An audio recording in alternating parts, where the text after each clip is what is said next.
de las Escrituras.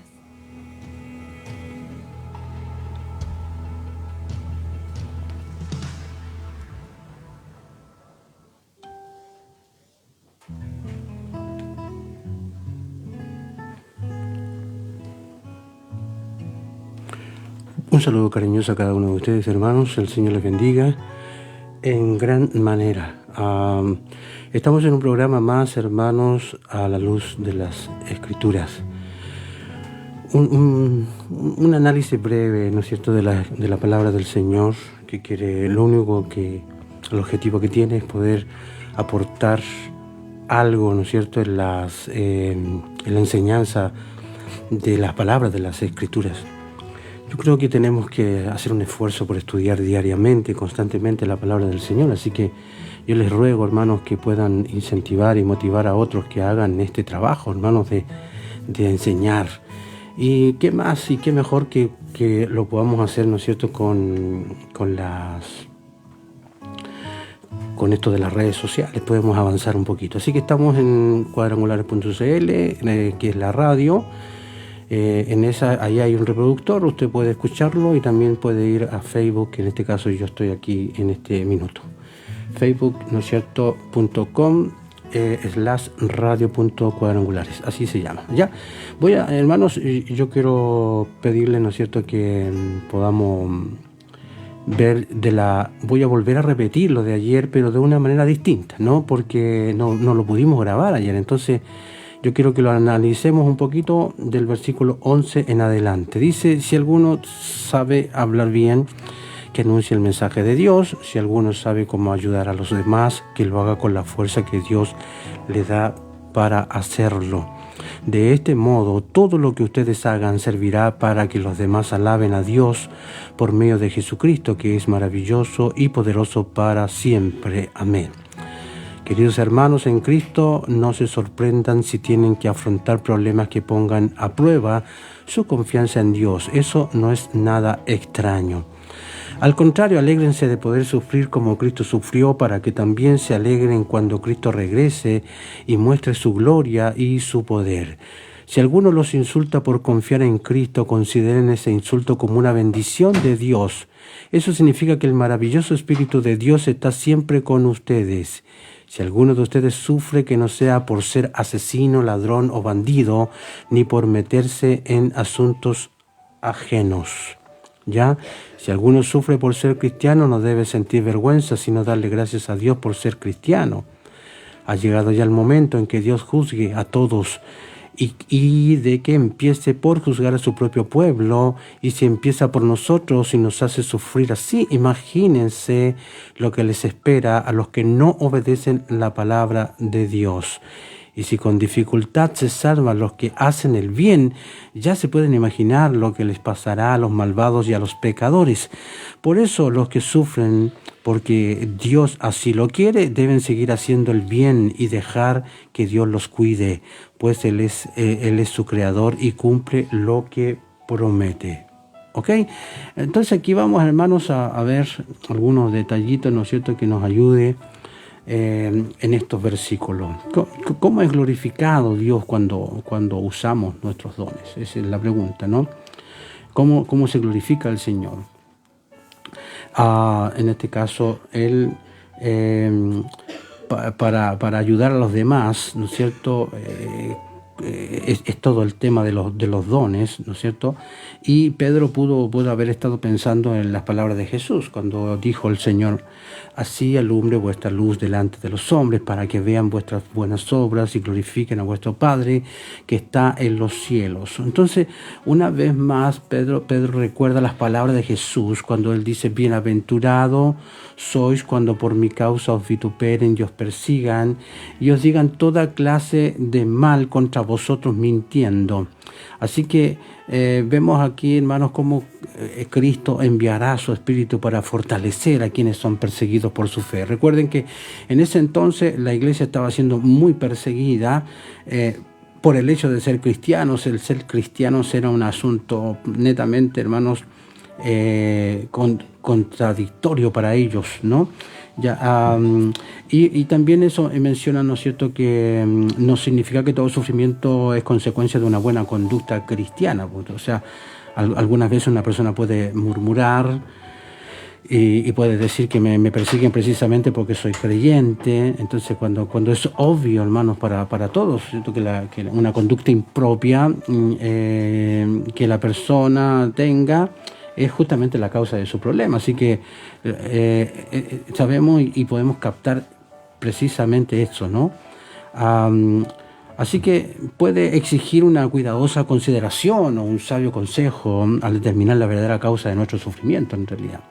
¿Ya? Entonces podemos estar seguros, sin embargo, muy seguros, que todas las veces que suframos por causa de nuestra lealtad a Cristo, Él estará con nosotros siempre. Esa es una cosa muy segura. Él estará siempre con nosotros. Así que, entonces cuando Pedro y Juan fueron perseguidos por predicar las buenas nuevas, se regocijaron, porque esa persecución era una marca de la aprobación de Dios por su trabajo. Así que la clave, no procuramos sufrir, obviamente, pero tampoco intentamos evitarlo. Esa es la situación. Y en su lugar, la idea es mantenernos haciendo lo que es correcto, sin importar los padecimientos que a veces, ¿no es cierto?, podamos tener que enfrentar. Así que y ya los versículos 17 y 18, porque estoy haciendo un análisis breve nada más, esta referencia no es respecto al juicio final, no se refiere al juicio final, sino a la disciplina purificadora de Dios, que cuando dice que el juicio comienza por la casa, digamos. Esto es muy interesante que ustedes sepan de que de alguna manera Dios nos juzga, pero aquí en tierra, no al otro lado. Todos los que muramos o si Cristo viene, no vamos a ir a ser juzgados allá. Esto de la salvación es mientras vivimos, mientras tenemos vida. Así que hoy es tiempo de arrepentirnos, hoy es tiempo de pedir perdón, hoy es tiempo de acercarnos al Señor. Pero sí, el Señor, cuando ya tú eres hijo, Él te disciplina, y esta disciplina se convierte en una acción purificadora de Dios. Y a menudo Dios permite, ¿no es cierto?, que las consecuencias del pecado sigan su curso, ¿no? Y eso es así, aún con los creyentes. Pero fíjate que Él lo hace por varias razones, y aquí vamos a observar algunas. Primero, nos muestra, para mostrarnos nuestra potencialidad para pecar. O sea que cuando vienen todos estos problemas del pecado, para que nos demos cuenta que todavía somos pecadores y que necesitamos el poder de Dios para mantenernos en pie. O también se usa esto para animarnos y alejarnos del pecado y depender cada vez más de Él. Y una tercera cosa es para prepararnos a fin de enfrentarnos a cualquier otra tentación que en este caso sea de una índole mayor, digamos, y aún a veces más dura en el futuro que pueda venir alguna situación así. Y la clave también, número 4, también es para ayudarnos a mantenernos fieles y seguir dependiendo de Él. Así que si los creyentes necesitan disciplina terrenal, que a eso se refiere el juicio de Dios, ¿cierto? Porque el juicio de Dios, recuerde que cuando hablamos de juicio, esto fue en la cruz, fue en Cristo. Nosotros no vamos a ser juzgados de otra manera, si tenemos a Cristo o no. Esa es la clave, ¿ya? Así que yo quiero pedirles, hermanos, que tengan eso muy claro. Si nosotros nos salvamos, es por la misericordia del Señor, gracias a Dios, ¿ya? Pero ¿qué oportunidad? La pregunta es, ¿qué oportunidad tienen, hermanos, los que rechazan a Cristo? Ese es el problema. Los que rechazan a Cristo, ¿qué oportunidad van a tener? ¿Ya? Porque, hermanos, así que yo quiero que Dios nos ayude en esto y podamos, ¿no es cierto?, poder sacar algunas conclusiones acá. Voy a ir nuevamente a repasar un poquito esto. Dice, y ante todo tened entre vosotros ferviente amor. Claro. Entonces esto ya lo dice el versículo 8 en adelante, por ejemplo, ¿no? Entonces, si estos son los últimos días, yo creo que es muy importante amar con aquellos con los cuales vamos a pasar una eternidad. ¿Ya? Entonces debemos, en base a esto, en base a la eternidad, debemos tener entre nosotros ferviente amor. ¿Ya? Recuerda que la Escritura hablaba de que el amor cubrirá multitud de pecados. ¿Ya? Y hablaba también, después hablaba de que había que hospedarse, había que hospedar, pero sin murmuraciones. Las murmuraciones era un problema porque el amor se demostraba, digamos, el amor se demostraba a través de la hospitalidad. Los cristianos tenían que abrir sus hogares muy a menudo, pero tenían que hacerlo sin murmuraciones. Seguramente cuando habla esto de que había que hacerlo sin murmuraciones, era un reconocimiento muy franco de que la práctica de la hospitalidad podía llegar a ser bastante costoso, muy gravoso y quizás en algún minuto muy irritante. Entonces, el término original denota un murmullo que al hablar, así como que se hablaba en voz baja, como señal de desagrado, digamos, ¿no? Y representaba un espíritu muy opuesto a lo que era hacerlo con alegría. Así que ahí Pedro está diciendo, bueno, cada uno por favor hágalo según el don que ha recibido y muéstrelo a los otros, porque hoy día aquí en tierra es la posibilidad de mostrar que somos creyentes. Y el amor se demostrará por sí mismo al dar, ¿no es cierto?, a la familia de la iglesia lo que Dios ha dado a nosotros como dones. Así que hagámoslo como buenos administradores de las muchas facetas, o en este caso de la multiforme de la gracia de Dios que se nos ha dado. Así que Pablo claramente nos hace saber, ¿no es cierto?, qué es lo que solamente que es solamente por la gracia de Dios que tenemos lo que tenemos, pero al mismo tiempo su gracia para conmigo ya no fue en vano, porque Pablo puso sus esfuerzos que son inspirados por Dios para trabajar por la gracia de Dios. Así que, hermanos, eso decía Pablo en 1 Corintios 15. La idea es que si somos malos administradores de lo que el Señor ha puesto en nuestros corazones, en nuestra vida, se recuerda que el tema de los administradores tenía que ver con qué clase, con aquello que el patrón colocaba en nuestras manos. Habían algunos administradores que veían todo lo que era el tema de la alimentación, de todo lo que era dentro de un hogar, dentro de una casa, y también habían otros administradores que tenían que ver todas las propiedades de sus amos y después tenían que dar cuenta. Entonces, damos el honor a esto porque podemos ver que la gracia multiforme es una gracia de multicolor, o sea, como cuando un rayo de luz interrumpe, ¿no es cierto?, en un aerosol de muchos matices, así cada uno de nosotros recibimos la gracia de Dios en diferentes formas, en diferentes ángulos, y ya. Entonces, ahora, si alguno ministre conforme al poder de Dios que Dios da, digamos. Entonces, cada parte es importante, cada quien tiene un trabajo que hacer. Ustedes tienen que tener eso claro. Cada uno tiene un trabajo que realizar y hágalo con alegría. No lo haga murmurando, ¿no es cierto? Y en este caso, podemos poner un ejemplo. Que alguien estaba cortando el pasto y empezó a armar su máquina, y su máquina de repente le sobró una pieza, pero este hombre no podía recordar dónde iba la pieza en la cortadora de pasto, pero él enciende el motor, ¿no es cierto?, le funcionó bastante bien y supuso que la pieza era una pieza inútil, que no tenía nada que hacer ahí, hasta que intentó detener la cortadora de césped y no pudo detenerla. ¿Te fijas el detalle? O sea, era una pieza fundamental también. Entonces, incluso la pieza más pequeña y que pareciera que no tiene importancia en el cuerpo de Cristo, es importante. Así que si Dios te dio algo, si Dios te bendijo de alguna forma para la obra del Señor, algún don, algo que compartir, lo que sea, es de vital importancia, ¿ya?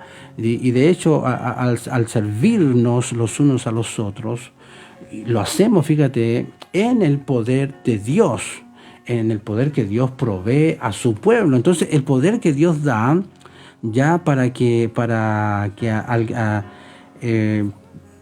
a Él le pertenece, ¿no es cierto?, la gloria, el imperio por los siglos de los siglos. Entonces, damos gracias a Dios porque todo lo que tenemos es porque Él lo respalda, digamos, ¿ya? Así que, cuando ya hablamos en los versículos 12 al 13, el soportar las pruebas con la actitud correcta era el consejo de Pedro, ¿ya? Y la clave era que entendieran el tiempo de prueba que ellos estaban viviendo. Así que no os sorprendáis del fuego de prueba que os ha sobrevenido como si alguna cosa extraña os aconteciese, sino gozaos por cuanto sois participantes de los padecimientos de Cristo, para que también en la revelación de su gloria os gocéis con alegría. Entonces, en vez de pensar en las pruebas, incluso aún en las pruebas de fuego,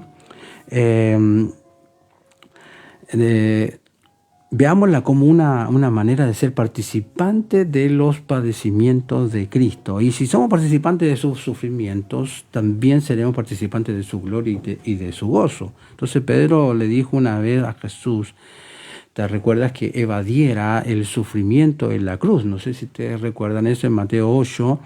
Y de hecho le parecía extraño al apóstol Pedro que su maestro pensara en ir voluntariamente a un sufrimiento como el caso del martirio, digamos, en la cruz, digamos. Y entonces ahora le parece extraño que él se hubiese imaginado algo diferente.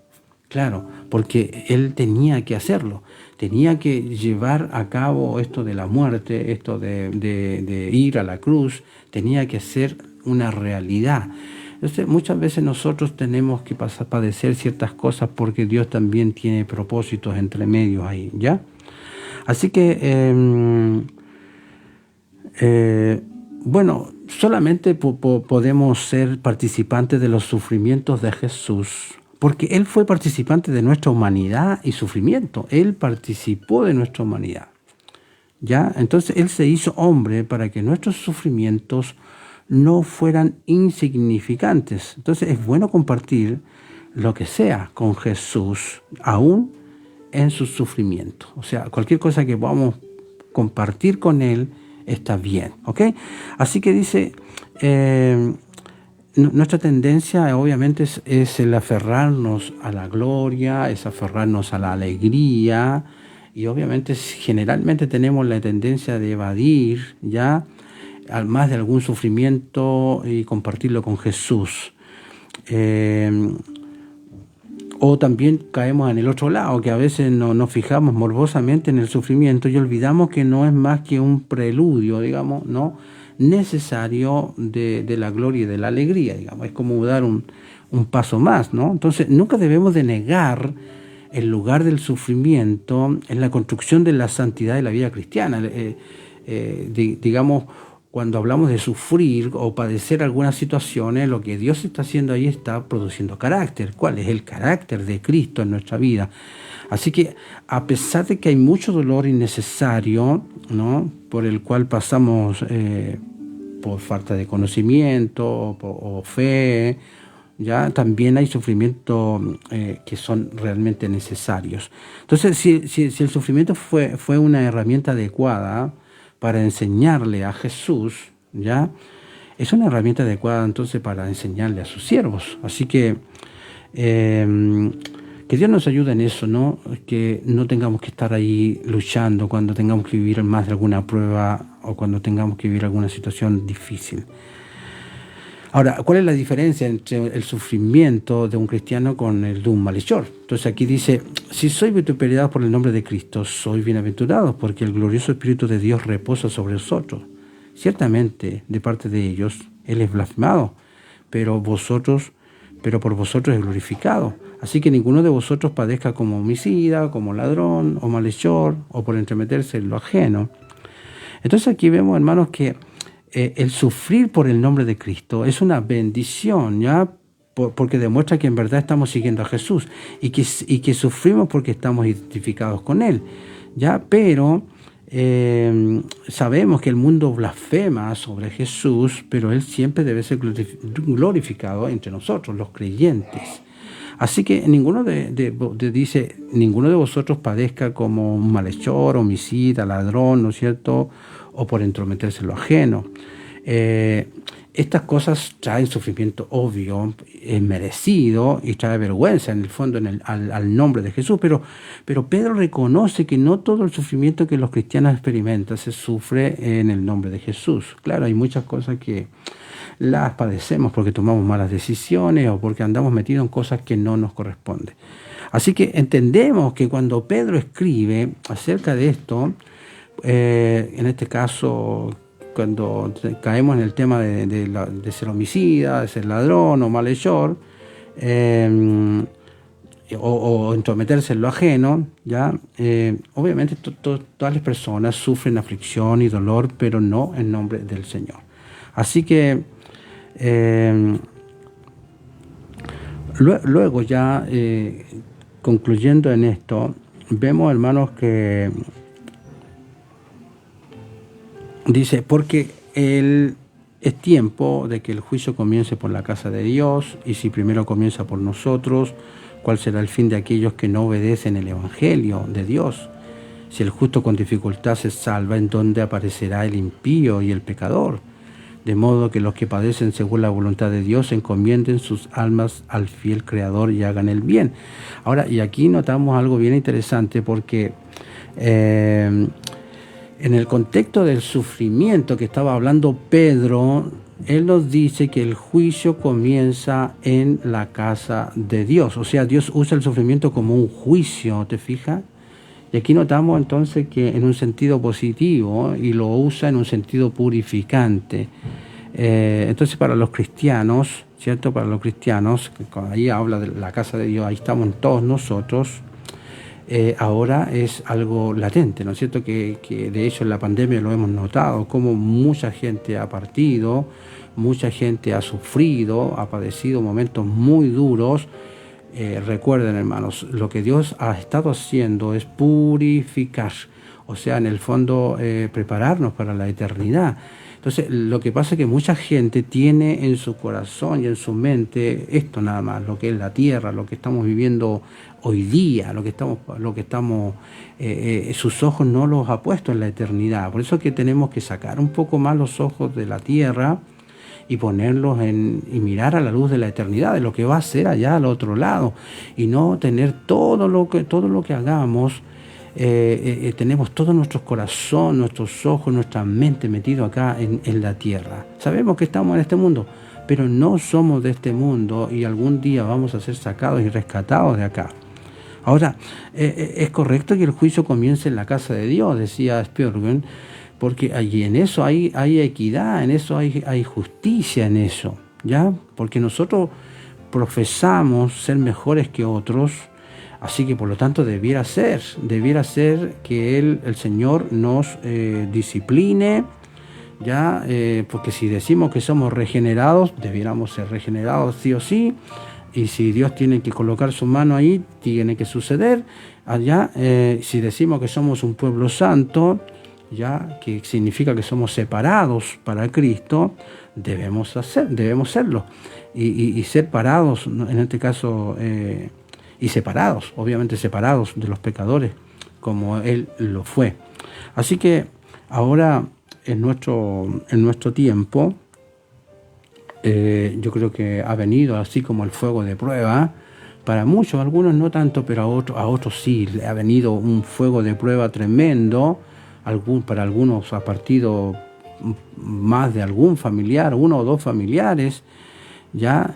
Y en este caso ha sido para bendición, para redención, para purificación, porque el fuego para los impíos viene después, ¿ya? Pero el fuego que soportamos hoy día lo que hace es purificarnos, ¿ya? Pero el fuego que soportarán los impíos, ese sí será un castigo, ¿ya? Así que no obstante, debemos recordar que nunca hay un castigo de Dios en nuestro sufrimiento. Y en eso tenemos que tener claro eso, solo purificación. Cuando los creyentes, hermanos, yo discrepo un poquito si los creyentes son disciplinados o son castigados. Ojo. ¿Por qué? Porque para el cristiano, todo lo que tiene que ver con el castigo fue pagado por completo en la cruz. Y allí vemos que Jesús soportó todo el castigo que el cristiano pudiera enfrentar de parte de Dios. Entonces es muy fundamental esto. Yo creo más en esto, en la disciplina, disciplina de parte del Señor hacia sus hijos. De hecho, el mismo fuego que consume la paja, ¿qué es lo que hace? Purifica el oro. Claro, consume la paja, pero purifica el oro. Entonces, el fuego, sin embargo, es el mismo, pero su propósito en aplicación es distinta, es diferente. Y su efecto es diferente, ¿no es cierto?, en la paja y en el oro. Claro, no se produce de una manera distinta. Aún así, los cristianos a veces sufren lo mismo de lo que sufren los impíos. O sea, como dije, la lluvia viene para todos, el sol viene para todos, todos morimos, todos nos enfermamos. Felizmente los creyentes ven sanidades, obviamente, ven milagros, pero todos de alguna manera padecemos las mismas situaciones, pero el propósito de Dios es distinto, es diferente, ¿ya? Y el efecto también es diferente. Así que, hermanos, si primero comienza por nosotros, entonces dice, ¿cuál será el fin de aquellos que no obedecen el Evangelio de Dios? Entonces la aplicación de Pedro es bastante clara, si esto es lo que los hijos de Dios experimentan, digamos. ¿Qué pasará con aquellos que se han hecho enemigos absolutos de Dios? ¿Qué va a pasar con ellos? ¿Cómo pueden tener la esperanza de estar ante el juicio y la ira de Dios? ¿Cómo lo van a enfrentar?